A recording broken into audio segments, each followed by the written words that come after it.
हरे कृष्णा। आइए पाठ को आगे बढ़ाते हैं। उससे पहले हम गुरु महाराज की और श्री कृष्ण की वंदना करेंगे। ओम अज्ञानतिमिरान्धस्य ज्ञानाञ्जनशलाकया चक्षुरुन्मीलितं येन तस्मै श्रीगुरुवे नमः। हे कृष्ण करुणा सिंधु दीनबंधु जगत्पते गोपेश गोपिका कांत राधाकांत नमस्तुते। श्री कृष्ण चैतन्य प्रभु नित्यानंद श्री अद्वैत गदाधर श्रीवासादि गौर भक्त वृंदा। हरे कृष्णा कृष्णा कृष्णा हरे हरे, हरे राम राम राम हरे हरे। हरे कृष्णा। तो पाठ कहाँ तक हो गया? अर्जुन और श्री कृष्ण की वार्तालाप चल रही है। श्री कृष्ण अर्जुन को समझा रहे हैं। श्री कृष्ण क्या कह रहे हैं? कोई आत्मा को आश्चर्य से देखता है, कोई इसे आश्चर्य की तरह बताता है कि एक आश्चर्य है, परंतु कोई इसे सुनकर भी समझ नहीं पाता। बहुत कम लोग होते हैं जो इसे समझ पाते हैं, और वो कौन लोग होते हैं? वो भक्त लोग होते हैं। आत्मा के लेवल तक पहुंचने के लिए हमें भक्ति के लेवल पर बढ़ना होगा, तब हम आत्मा को समझ पाएंगे। जैसे कि लास्ट एपिसोड में हुआ था, तो उसमें 3-4 लेवल बताए गए थे। तो अब आगे करते हैं। हरे कृष्णा। देहि नित्यमध्यायं देहि सर्वस्य भारत तस्मा सर्वाणि भूतानि न त्वं शोचितुम् अर्हसि। हरे कृष्णा। हे भरतवंशी, शरीर में रहने वाले देही का कभी भी वध नहीं किया जा सकता, अतः तुम्हें किसी भी जीव के लिए शोक करने की आवश्यकता नहीं है। हरे कृष्णा। तो श्री कृष्ण फिर से वही बात बता रहे हैं कि जो शरीर के अंदर है, विद्यमान है जो आत्मा, जिसकी वजह से शरीर चलायमान है, जिसकी वजह से शरीर में गति होती है, चलता फिरता दिखता है, चेतना आती है, उसकी कभी मृत्यु नहीं हो सकती, उसका कभी वध नहीं किया जा सकता, अतः तुम्हें शोक करने की कोई आवश्यकता नहीं है। हरे कृष्णा। आगे बढ़ते हैं।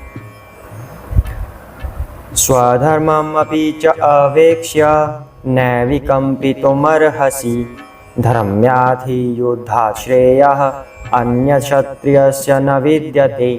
हरे कृष्णा। तो क्षत्रिय होने के नाते अपने विशिष्ट धर्म का विचार करते हुए तुम्हें जानना चाहिए कि धर्म के लिए युद्ध करने से बढ़कर तुम्हारे लिए अन्य कोई कार्य नहीं है, अतः तुम्हें संकोच करने की कोई आवश्यकता नहीं है। हरे कृष्णा। तो कृष्ण क्षत्रिय का धर्म बता रहे हैं। क्षत्रिय क्या होता है?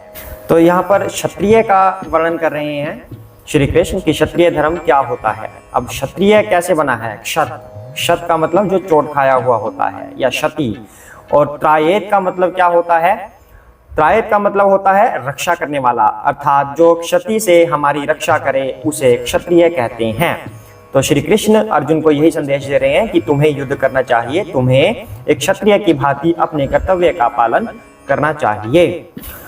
तो एक एग्जाम्पल आता है यहाँ पर, एक उदाहरण आता है। एक बुजुर्ग व्यक्ति थे, एक बार वो अहिंसा के पुजारी थे, तो थोड़ा चलने में असमर्थ थे, तो साथ में 2 कन्याएं रखते थे तो वो उनके साथ चलती थी, उनको सहारा देने के लिए, बाकी उनके काम में हेल्प करने के लिए। तो एक बार किसी व्यक्ति ने उनसे आकर पूछा कि अगर इन दोनों लड़कियों पर कोई गलत दृष्टि डाले या गलत कार्य करे तो आप क्या करेंगे? अब वो फंस गए, अब क्या काम करे? अगर वो उनकी रक्षा करे तो वो हिंसा कहलाएगी, अगर ये बोल दे कि मैं कुछ नहीं करूंगा तो अहिंसा तो होगी, लेकिन फिर ये भाग जाएंगी। अब वो फंस गए कि अब मैं क्या करूं, लेकिन फिर भी उन्होंने उत्तर दिया कि मैं कुछ नहीं करूंगा, मैं अहिंसा का पुजारी हूं, भले ही कोई इनके साथ दुर्व्यवहार करे, मैं कुछ नहीं करूंगा। दोनों की दोनों कन्याएं भाग गई कि जब हम इनके साथ सुरक्षित ही नहीं हैं तो फिर हमारा इनके साथ क्या कार्य है। वही श्री कृष्ण अर्जुन को समझा रहे हैं, क्षत्रिय का कर्म होता है युद्ध करना, धर्म की रक्षा के लिए। ऐसा नहीं कि हमें अपना धर्म बढ़ाना है तो इसके लिए हम हत्याएं करेंगे तो इसे हमें जन्नत मिलेगी। नो नो नो नो, ये यहाँ पर तथ्य लागू नहीं होता। धर्म की रक्षा के लिए जो भगवान बताते हैं हमारा कर्तव्य क्या है, सभी लोगों का कर्तव्य क्या है, समाज का क्या कर्तव्य है, समाज के प्रति हमारा क्या कर्तव्य है, उसे धर्म कहा गया है। जो भगवान की वाणी है उसे धर्म कहा गया है। उस धर्म के विरुद्ध अगर कोई चले, अधर्म करे, तब हमें युद्ध लड़ना है, तब हमें हिंसा करनी है, तब हिंसा को हम अच्छा मान सकते हैं, ना कि व्यक्तिगत लाभ के लिए हम हिंसा करें। व्यक्तिगत लाभ के लिए हिंसा करना पाप है और दंडनीय अपराध है। अब कहते हैं कि हनुमान जी को भी तो गुस्सा आया था, उन्होंने भी तो लंका जलाई। पर यहाँ पर ध्यान देने योग्य बात है कि हनुमान जी ने वह कार्य खुद के लिए नहीं किया, स्वयं के लिए नहीं किया था, वो श्री राम के लिए किया था, वो भक्ति में आकर किया था, धर्म के लिए किया था। तो वही श्री कृष्ण यहाँ पर कह रहे हैं कि क्षत्रिय धर्म का पालन करो। वैसे ही हमारे ऊपर कैसे लागू होती है ये बात? हमें किससे युद्ध लड़ना है? हमें अपने अंदर से युद्ध लड़ना है, हमें अपनी इंद्रियों से युद्ध लड़ना है, हमें अपने काम, क्रोध, लोभ, द्वेष, ईर्ष्या, इन सब चीजों से युद्ध लड़ना है। हमें दूसरों से ईर्ष्या नहीं रखनी, हमें दूसरों की चुगली नहीं करनी, हमें अपनी इंद्रियों को कंट्रोल में करना है, हमें भोगों पर कंट्रोल करना है कि हमें भोग नहीं करने बल्कि हमें भक्ति करनी है। तो हमें ये युद्ध लड़ना है, हमारा आंतरिक युद्ध है, अर्जुन का बाहरी युद्ध है। तो श्री कृष्ण हमें ये उपदेश देना चाह रहे हैं कि हम इसे अब कैच कर पाते हैं या नहीं कर पाते। हरे कृष्णा। आगे बढ़ते हैं। यदृच्छया च उपपन्नम स्वर्गद्वारम अपावृतम सुखिनः क्षत्रियाः पार्थ लभन्ते युद्धमीदृशम। हरे कृष्णा। हे पार्थ, वे क्षत्रिय सुखी हैं जिन्हें ऐसे युद्ध के अवसर अपने आप प्राप्त होते हैं जिससे उनके लिए स्वर्ग लोक के द्वार खुल जाते हैं। हरे कृष्णा। तो यहाँ पे श्री कृष्ण अर्जुन को क्या कह रहे हैं? कह रहे हैं कि अगर तुम युद्ध लड़ते हो तो क्या होगा? तुम्हें स्वर्ग लोक मिलेगा। अगर तुम युद्ध में जीत गए तो तुम्हें राज्य मिलेगा, तुम राजा बन जाओगे। अगर तुम हार गए तो तुम स्वर्ग के अधिकारी बन जाओगे। यानी कि अर्जुन के लिए युद्ध करना दोनों ही तरह से श्रेयस्कर है। अगर वो हारे तो स्वर्ग जाएगा, अगर वो जीते तो उसे राज्य मिलेगा।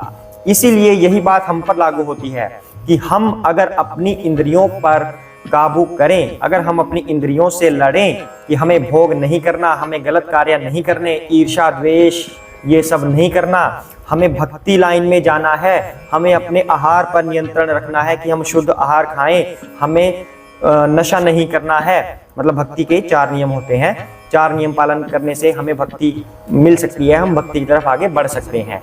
अगर हम 4 नियमों का पालन नहीं करते तो भक्ति में बढ़ना काफी मुश्किल हो जाता है।